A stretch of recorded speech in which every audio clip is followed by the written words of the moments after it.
It is the fact that we can really change the narrative for care for the most vulnerable population. That excites me, and we will. I hope that one day we'll not repeat the same thing that caused my sister to die, my aunt to die, and so that's what motivates me, and it's my why, my north star. It's why people think I'm crazy enough to build in this space, and I'm a man, but I come alongside this space as an advocate. I just have a willpower to build, to make sure that moms are respected throughout this, they're treated with dignity throughout the entire pregnancy journey and postpartum. Let's discover what people are building in the greater Cleveland community. We are telling the stories of Northeast Ohio's entrepreneurs, builders, and those supporting them. Welcome to the Lay of the Land podcast, where we are exploring what people are building in Cleveland and throughout Northeast Ohio. I am your host, Jeffrey Stern, and today I had the absolute pleasure of speaking with Mohamed Kamara, the founder and CEO of InovCares. Grounded in a sobering reality, the United States has the highest rates of maternal mortality in the industrialized world. And in May of 2017, having lost both his sister and his aunt to preventable pregnancy-related causes, Mo found himself in a place with both the motivation and the determination to confront this maternal mortality crisis head-on. Mo ultimately founded InovCares to this very end, to address the concerns of women of color who are, unfortunately, often dismissed in healthcare settings, where in addition, many of them do not receive culturally humble and competent care, which promotes trust between patients and providers. The cumulative effect of these dynamics is diminished confidence in healthcare, misdiagnoses, improper treatment, and ultimately worse outcomes for women of color and for their babies, amounting to over $32 billion in total maternal morbidity costs across U.S. births. InovCares' platform, which has already supported over 5,000 women of color with over 10,000 virtual consultations thus far, and is backed by organizations like Andreessen Horowitz TXO Fund, Ohio Impact Fund, and Jumpstart Foundry, is designed to minimize common barriers faced by pregnant and postpartum women by reducing costs, wait times, and transportation needs, improving patient access to essential testing and to prescriptions, providing a range of culturally competent specialists, and empowering and educating patients through easy access to online content. Mo's story is genuinely inspiring, and it was a real pleasure to learn more about his journey thus far. So please enjoy my conversation with Mohamed Kamara after a brief message from our sponsor. Lay of the Land is brought to you by Jumpstart, providing services and resources to fuel the growth of technology startups across Ohio. Jumpstart's experienced advisors offer personalized business services to help you overcome challenges and prepare to raise capital. With one-on-one advising, workshops, and accelerator programs, Jumpstart has helped thousands of entrepreneurs, many of whom we have heard from here on Lay of the Land, transition from early-stage growth to venture readiness. Additionally, founders can tap into a network of resources in marketing, in software development, in finance, and in talent recruitment, all to drive their companies forward. To learn more about Jumpstart, please go to jumpstartinc.org/startups to get started today.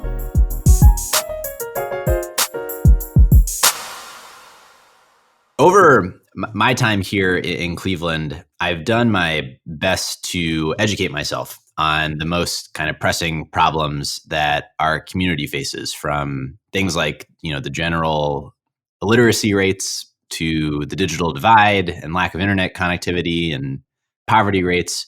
But really, I think one of the most tragic issues here in Cleveland is this issue of maternal and infant mortality, specifically for Black mothers who I think face death far in excess of every other ethnic group, in addition to being far more likely to lose their children. I don't mean to start off on such a somber note here, but in learning about your story and the work you're doing to address this problem, both here in Cleveland, but really, across the country, I found it, deeply inspiring, and I'm excited to unpack it with you here today. So thank you for coming on and sharing your story. Sure. Thanks for having me, Jeff. It's very sobering knowing that the state you grew up in has a maternal It's considered one of the maternal deserts. Care delivery hasn't been fair for specific groups, right? Some groups are a little more disenfranchised when access to care for them can be sometimes not there, and Mm. most of the time they can feel very anxious seeking care because they're apprehensive of past, right? They've been not treated fairly in getting care, and some of that have led to bad outcomes. And so for us, it's deeply rooted in the fact that we need to change that narrative, and so that narrative can look different for different ethnic groups. My wife wanted to change this narrative is because of my sister who passed away in childbirth due to pregnancy hemorrhage in Sierra Leone, and then my aunt actually in Columbus, Ohio, died of preeclampsia. So those conditions are really what are some of the driving factors that lead to those maternal mortality. Clearly, we need to address in Ohio, and Cleveland is one of those cities that can definitely use a little more empathy in delivering care, a little more personalization, and a little more thoughtfulness in ensure that mothers are safe during that process of care delivery. Their children are thought about, even though they're not here yet, but in the delivery process, and that we're attentive to their needs and we're proactive. So it's a little more. I know it's a lot to unpack, but that's the entire notion of the tech. Beyond get diving a little bit into the technical piece, it's more so around just human nature. Have a decency in delivering care to the people that need it the most, but in a very dignified way. Mm. Yeah, and we'll certainly take the time here to unpack it in a lot more detail. But to just set the stage for the rest of the conversation, I think we can start with the why. Always kind of a good place to start. You mentioned already, I think, some of the formative moments, parts of your life that served as motivation for the work you're doing now with InovCares. But I'd love to just hear from your perspective and reflection. What drew you to entrepreneurship as the right way to solve this problem? Tell us a little bit about your background and how you came to found this organization. Yeah, my dad and my mom were entrepreneurs, so eventually I knew I was gonna fall into the path of entrepreneurship. It's just how you get there might have been a little different, but I can recall vividly my mother owned a shop and still owns a shop in Sierra Leone. And part of her way of provision for us was going to Guinea, which is a nearby country by Sierra Leone, and she'll go there buy products, goods that are at a more reasonable price. Go back to Sierra Leone with those goods and sell them in her shop. That's how she was able to feed us. So it was just, and then my dad owned a cleaning company and cleans banks, daycares, churches, right? Had a couple of employees as well. And so, knowing those two backgrounds, it was just a matter of time where my wife will will come into place, and I'll jump as well into building something more impactful. And so, I guess entrepreneurship is in the blood. Risk taking was a little more calculated. When my sister passed, I started to wanting to do research, right? Because I had to pivot from the traditional finance IT background to I need to learn about women's health and what is the disparities and the gap in care delivery here and how to actually address those. So I did not probably the traditional thing that people would do, but I did that. I went down to I volunteered. I was like, well, there are non-profit organization that exists in this place that is already delivering care effectively outside of the US. So I went to DR Project Hope, one of those non-profits, and they were delivering care to women that were affected by the Zika virus in rural DR. And so we went there, load up trucks with with medical equipment, and went to the rural part of DR, about 4 hours, 4 to 5 hours drive, and set up in the classroom. Of course, they had the community health center that had all the primary care, women's health, and other specialties. But we set up in a classroom so that the community can have easier access to the resources. And I was one of those guys that was taking the weight of the children and the moms, set up a medication area as well, helping the nurses. So from there, I was like, well, care delivery, people will volunteer, they'll come back to their country. Doctors will volunteer, will come back to their countries, but there is a gap, right? Because that patient want to continue those relationships. So the gap is, how do you continue those relationships while you're still here in the States? Telemedicine can help with that, right? And so that started to linger in my head and said, okay, well, part of maternal mortality is an access problem. The second piece is lack of resources, i.e., things that we refer to in healthcare as social determinants of health, right, that are outside of the clinic is very important. And how do we address that in a collective way? So I was a CFO for a behavioral health clinic down in DC in Ward 7 and 8. That's where we actually launched the platform.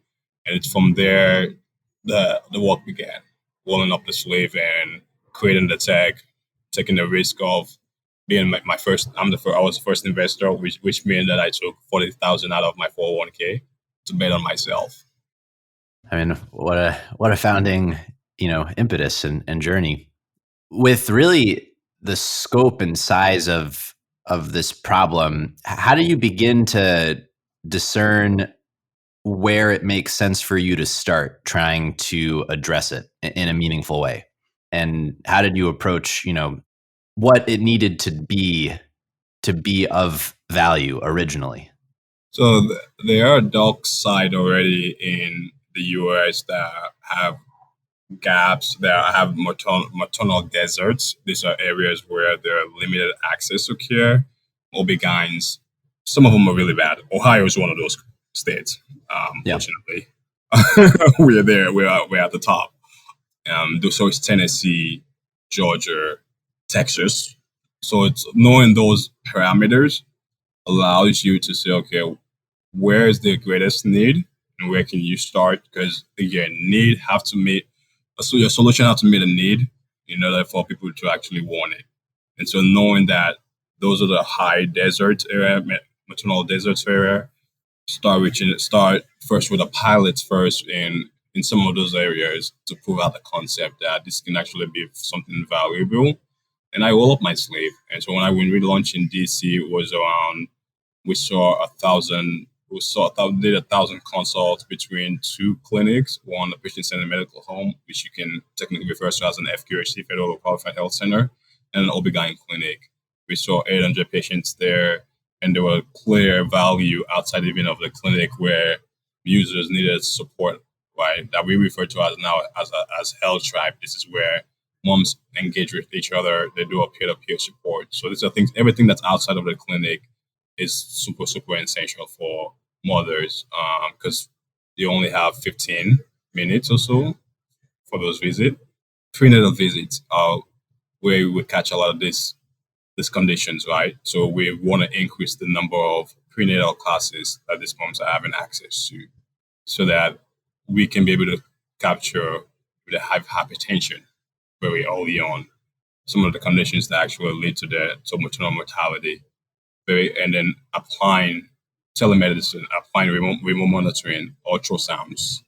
So that's how you add value. It is around, first, I was literally studying clinicians and see how they interact with the app and what kind of value you can create. So I rotated as someone that would do in residency, I rotated between different specialty and kind of observe how they interact with the mobile app and actually see patients with them.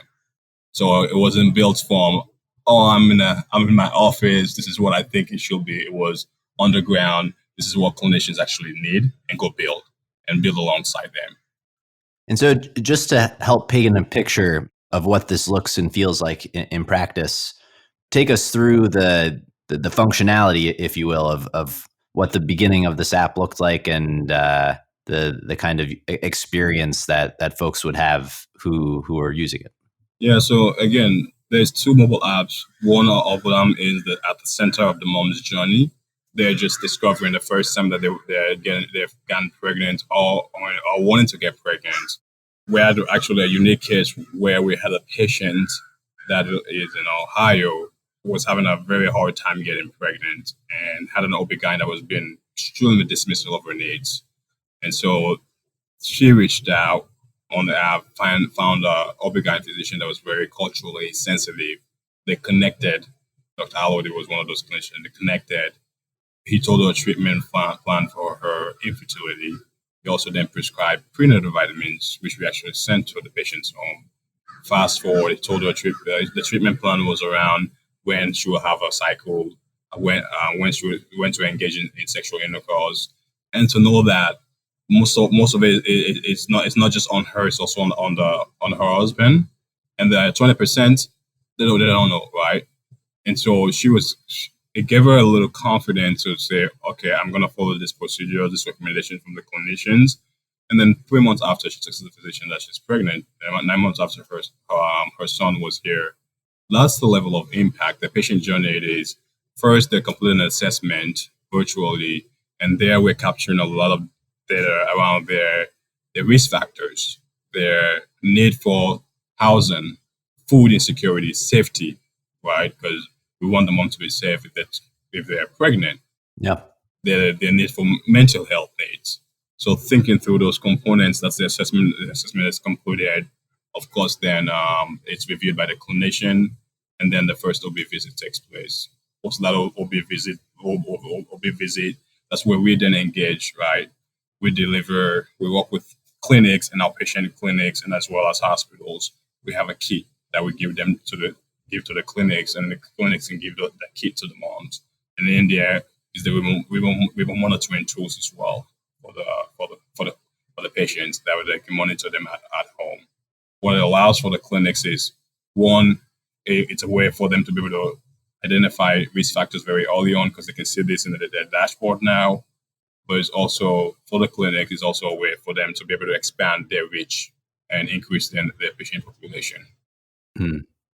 So really, from the prenatal to the postpartum experience, it kind of maps the whole maternal care journey for someone going through this process.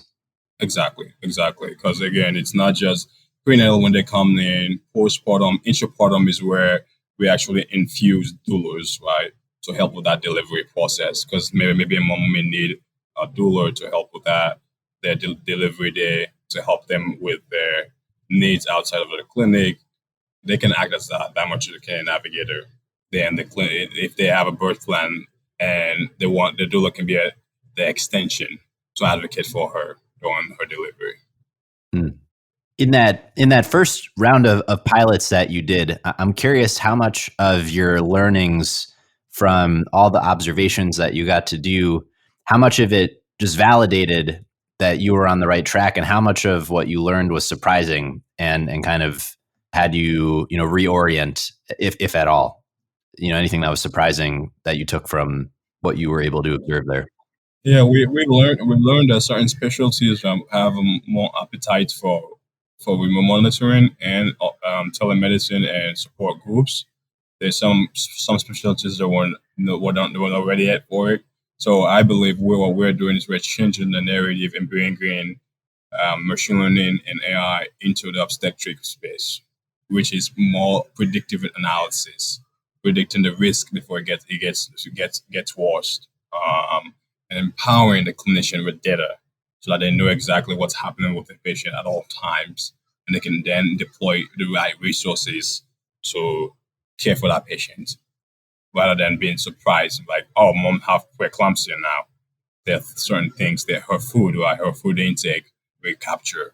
We monitored her blood pressure, so that these are things that lead to her risk of preeclampsia, because then those are things that in the model we then start predicting. So the things that this is a previous risk, and this is all her nutritional information, her biometric data, all of that information, and this is what can lead to high risk of preeclampsia and other condition. So we're doing a lot of modeling, but then we then report that back in a simplified form report. And then the dashboard as well clearly shows those two. Hmm. Another thing is mom needs to monitor the child, the activities of the child remotely. So we empower the clinicians to be able to do that through an ultrasound. So instead of you going into the office for an ultrasound, now you can do an ultrasound at home. So with that, initial product and offering built out, can you take us from there through just, the evolution of the business of InovCares? Where are you today? How has everything transpired, and what are you focused on at the moment? Yeah, so for us, it's also one of the in building a sustainable business is finding out who is going to ultimately pay for it, right? It's super crucial in this journey. In the early years, it's around proving that it works, because so they can have enough data to convince who's going to pay for it. That's the evolution of healthcare. And so we've done we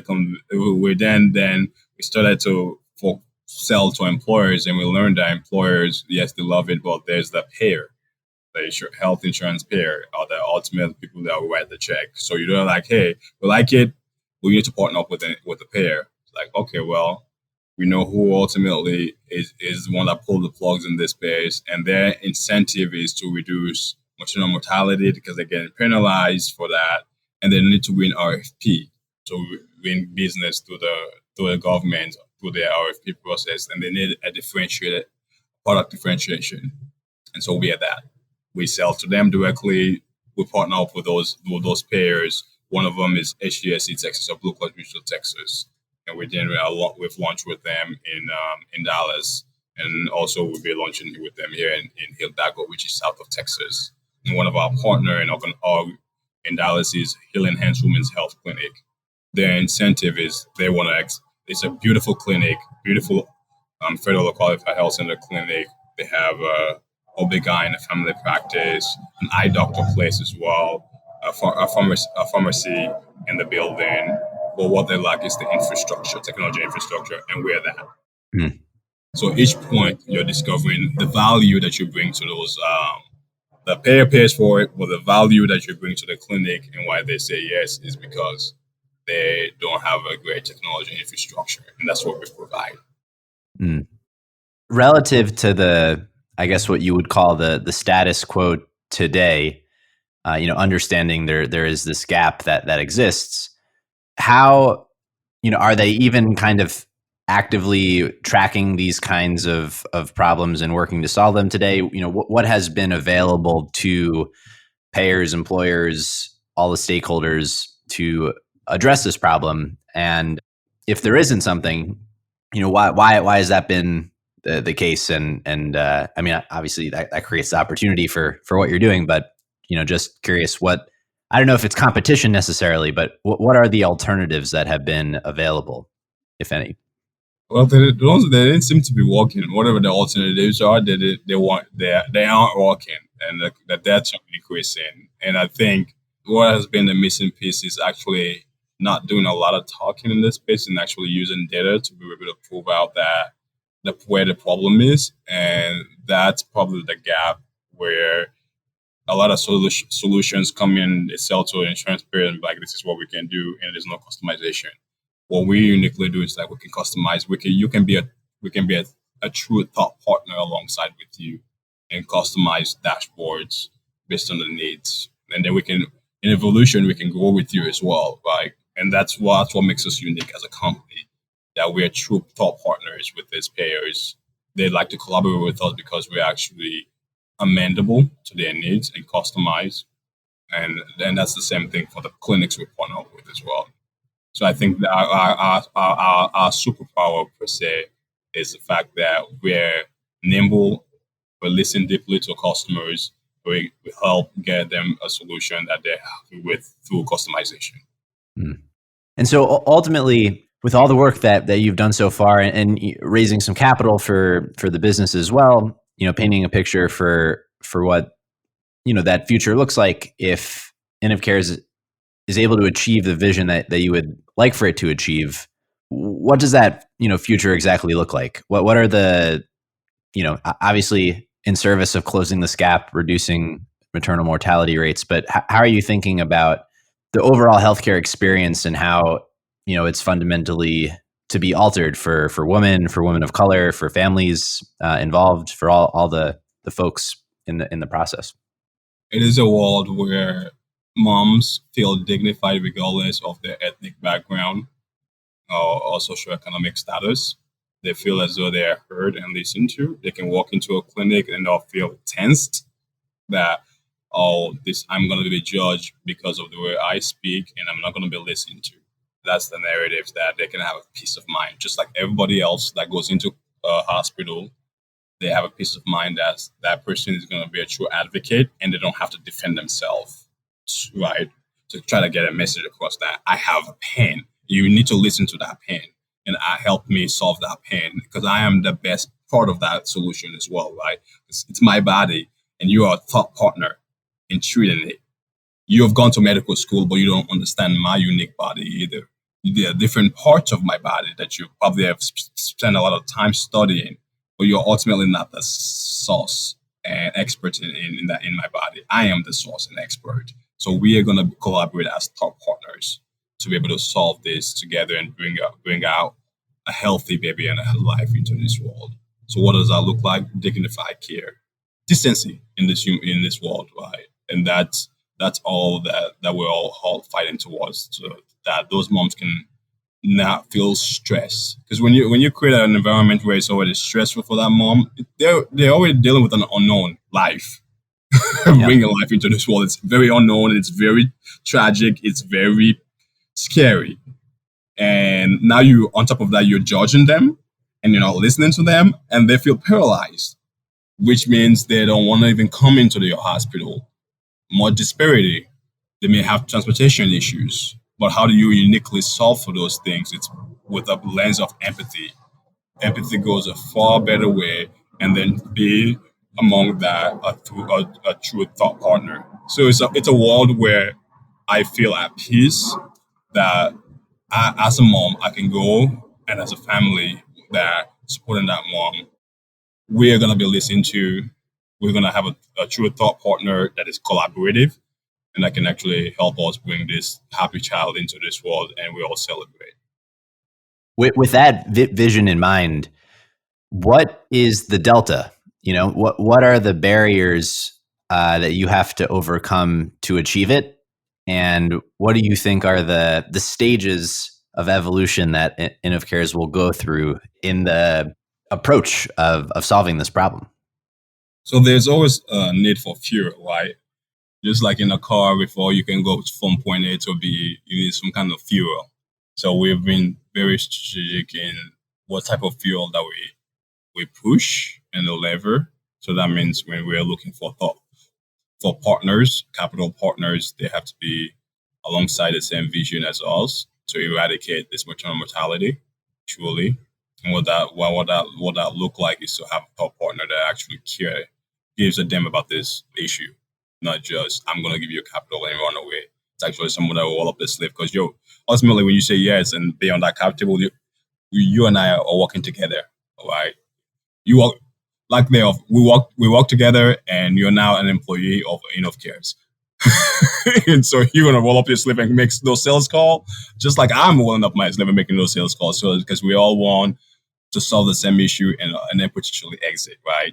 Yeah. So I have accountability as well. I'm gonna hold you to those accountability that you and I are working together. This is our principles that we are going to work together. That you're gonna act as my salesperson as well. I'm a sales guy, so I don't know sales. I had to learn sales on the job. So you are my salesperson as well to open those doors as we go. So because we need fuel in this space in order to be able to get to the different states like Louisiana, high maternal desert area, Georgia, Ohio.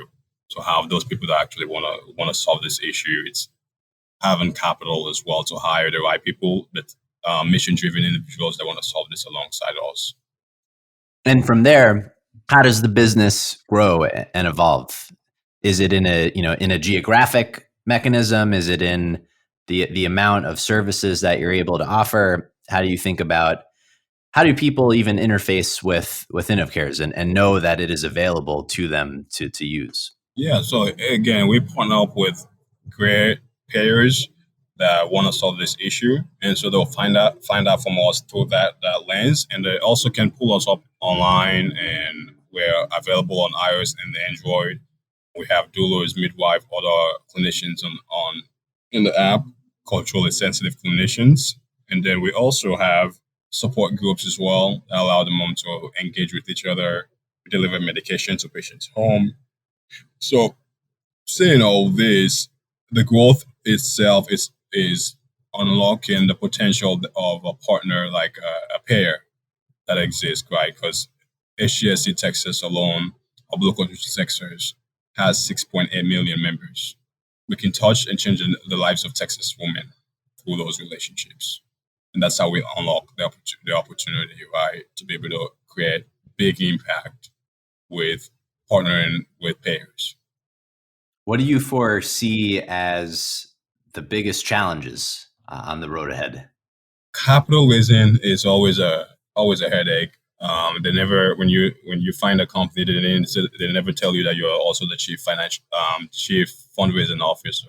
They left that out of the job title. Right? They should actually have that there. You are a CEO or founder, but you're the chief fundraising officer. And so if you can't fundraise, you die. And so is your mission. So being able to maneuver that with traction, ensuring that you're creating impact as well, it's a nice little dance. And so we're dancing around right now with that, and hopefully we can continue to have partners like A16Z, capital partners like A16Z, and others, Ohio Impact Fund there in Columbus, and Jumpstart Foundry in Tennessee to continue to be alongside this journey. So we invite other people as well that care about this mission, that are capital partners that want to join us along this journey, right, to create impact for moms. And it's not, again, the returns are going to be tremendous too, because it's not just lives you're changing, which is very important, but there is financial returns as well that you get by creating this impact through an exit with a pair or strategic exit elsewhere. That makes sense.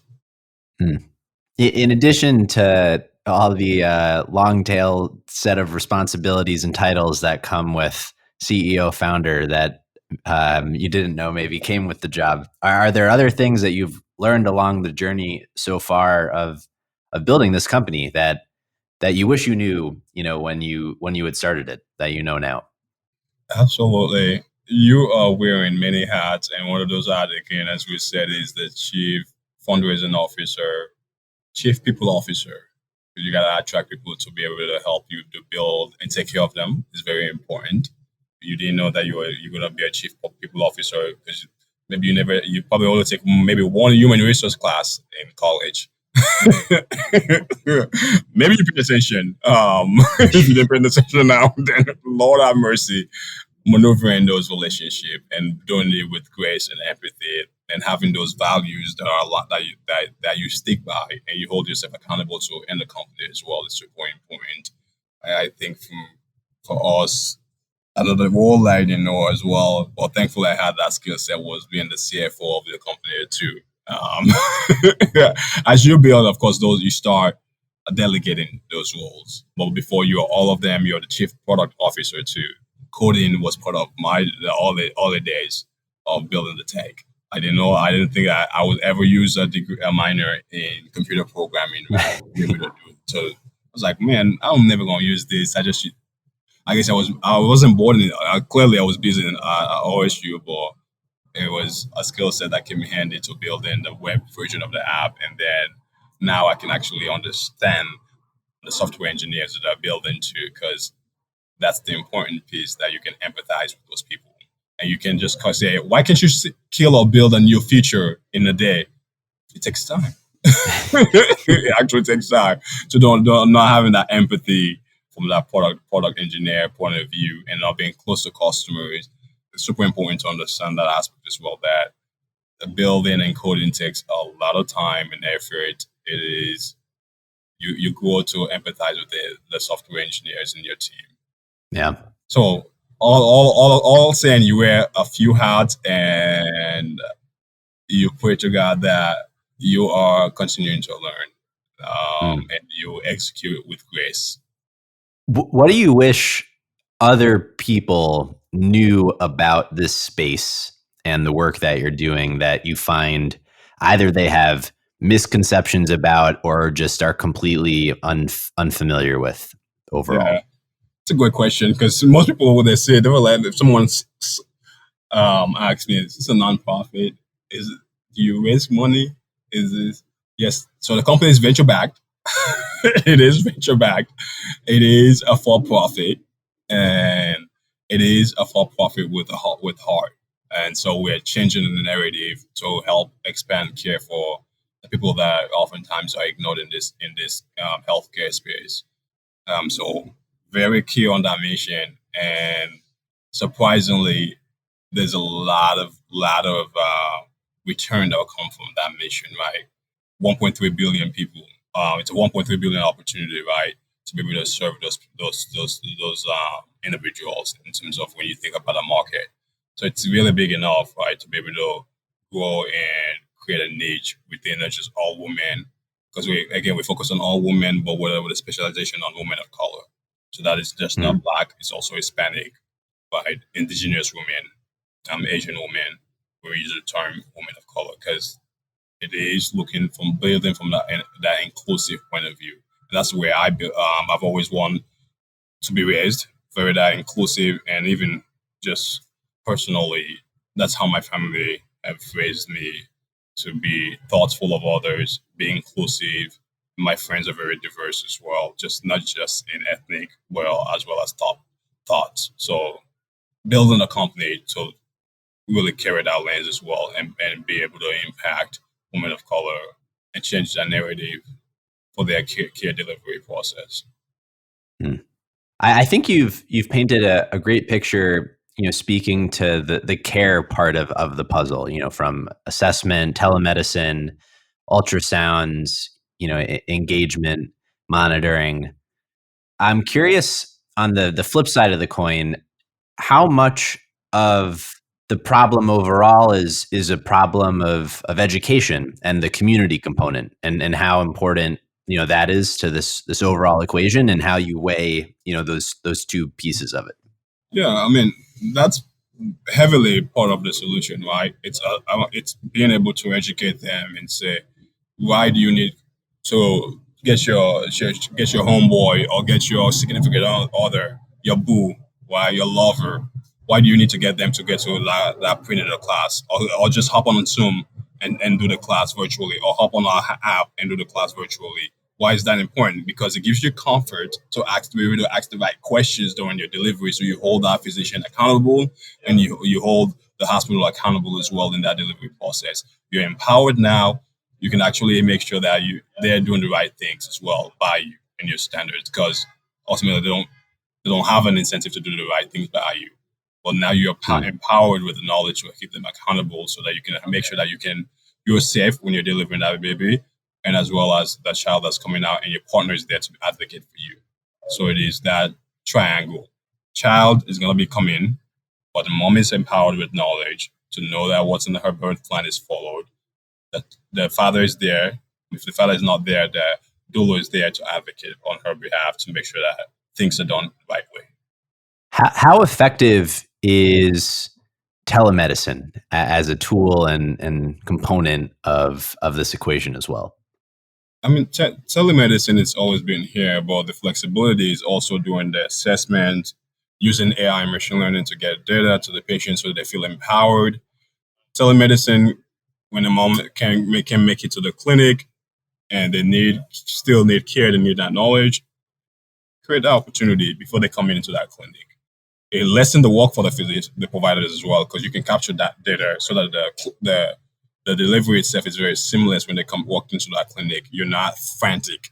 You can collect, you know exactly why the patient is there, what's been bothering them, and then you serve them effectively in a comprehensive way. It's no one off, because they get frustrated because you send them this here, you send them here to go get medication, prenatal care over here, it's all over this place, and then mom is exhausted and be like, forget it, I'm not doing that. Mm. Where the gap, that's where the gap exists. So now you're serving them comprehensively, and within the app as well, you're serving them comprehensively because it's not just the interaction between the mom and the resources that's supported in the patient app. There's also the provider apps, physicians, doulas, midwife, primary care doc, behavioral health specialists that are working in tandem as a collective team supporting that single mom to deliver that care, right? That's meaning a single patient to deliver that care. You've spoken to examples of what in practice this looks like. I'd love to hear just any other salient, stories you've heard from patients that speaks anecdotally to, their experience and the outcomes that you're hoping to drive with the platform with patients. Yeah, absolutely. I think for us, one of the things that's important that we look at is like most of our mom that are seen, it's 65% are seen by doulas were insured by Medicaid, right?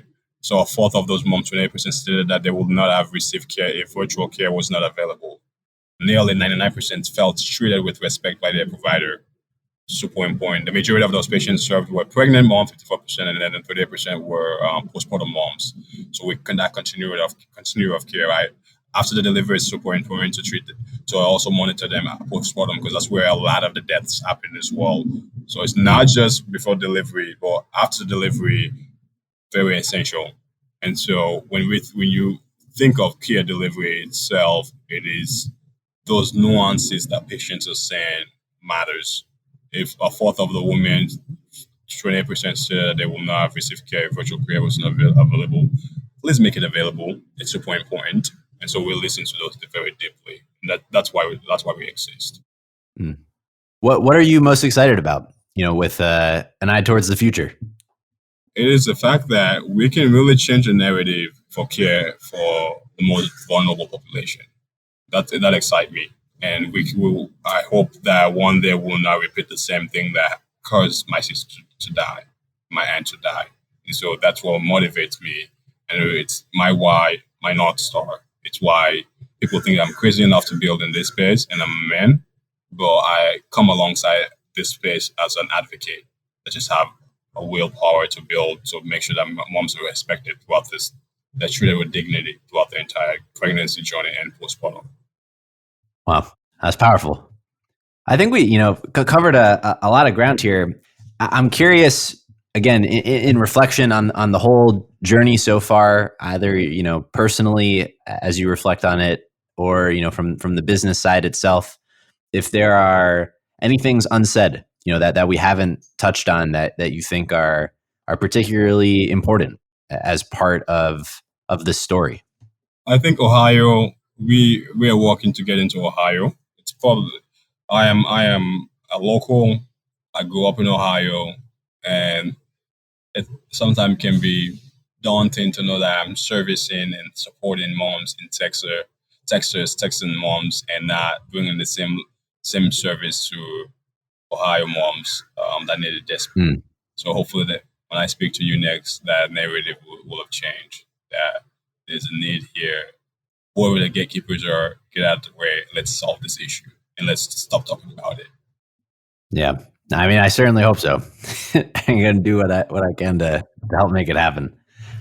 Well, I think we can bookend it with our traditional closing question here, which is, completely unrelated to anything we've talked about so far, but it is for a hidden gem in Cleveland, something that other folks may not know about, but maybe they should.